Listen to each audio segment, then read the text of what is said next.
Should individual soldiers be held responsible for their behaviour during war? Due to the rapidly evolving nature of our world, this question grows ever more relevant as contemporary warfare introduces issues including ambiguous civilian combatant lines and increased exposure of war crimes, such as the 1968 My Lai massacre in Vietnam. Our argument is as follows. Free will is an illusion.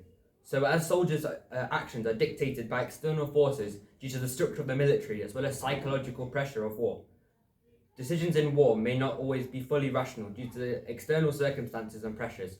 Therefore, soldiers cannot personally be responsible for their actions during war. The question of free will is critical. Schopenhauer argues for a largely deterministic stance. Free will supposes that an event can occur without any causal precondition and at the pure discretion of a free agent. But to him, this fails to recognize that will itself emerges from causality and so is entirely constrained by it. The core implication of a will that is predetermined is that soldiers simply cannot be held responsible in any capacity. Psychology offers an interesting perspective. Three aspects of Jesse Glenn Gray's work outlines the psychological pressures and alterations that occur during war. Number one, the ecstasy of war principle, which says that this intensity and excitement of battle can lead to soldiers making decisions that override moral reflection. Two, the idea of collective responsibility, diluting a soldier's accountability for their actions as they act to realise the goals of a larger group. But finally, and most convincingly, moral anaesthesia. Violence, Glenn Gray argues, is a psychological coping mechanism to manage the mental strain of combat. So post-conflict, we should seek to sympathise and support soldiers, not place blame or responsibility. Walzer rejects realism as a concept because one of realism's main tenets is primacy of national interest.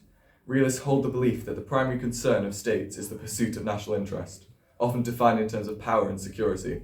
Thus, they also view soldiers as instruments of state power. However, Walzer rejects this impersonal evaluation. He says that soldiers should critique and actively question acts that go against the fundamental ethics of war. Blind obedience is still a moral failing in his view. However, using Machiavellian principles, we can criticise the argument made by Walzer. The Machiavellian concept of necessita states that to accomplish the goals of order and political stability, military practitioners must often take decisive action. This will enable conflict and suffering to be swiftly ended. Furthermore, Machiavelli argues that political necessity requires actions that would be condemned in private life.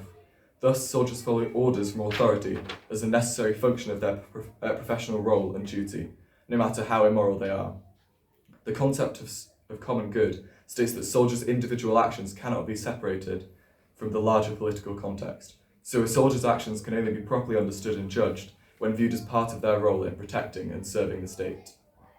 To conclude, we believe that soldiers should not be held responsible for their actions during war. Some philosophers, like Walzer, may reject realism, but the common soldier just can't reject direct authority from the superiors.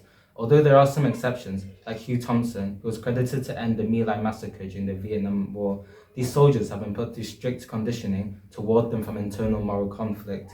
Reduced to mere tools, these soldiers only carry out the will of the state. And as we reflect on war, responsibility does not lie in the tools, but rather the wielders. Thus, the states are responsible for their actions.